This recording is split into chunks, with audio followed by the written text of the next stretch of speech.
Guys, আজকে এই স্পিকারটার coil করানো হবে। দেখতে পাচ্ছ একটা 12 ইঞ্চি 200 ওয়াটের স্পিকার।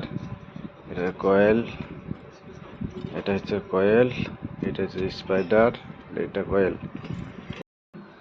এভাবে স্পাইডারটাকে প্রথমে বসিয়ে নিতে হবে। স্পাইডার পর বসানোর পরে এখানে কয়েলে আর স্পাইডারের এতে আঠা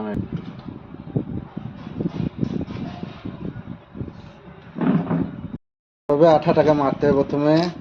হ্যাঁ, পুরোটাকে ভালোভাবে আঠা মারতে হবে। দেখতে পাচ্ছেন আমি একবার আঠা মেরেছি, তারপর আর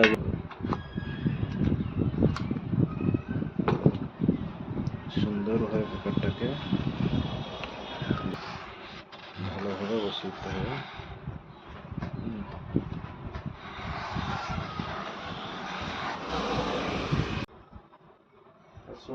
কয়েলের সঙ্গে আর এর সঙ্গে আঠাটাকে এইভাবে মারবো। এইভাবে আঠাটাকে পুরোটাকে মারতে হবে। এবার ক্যাপটাকে সুন্দরভাবে বসিয়ে দিতে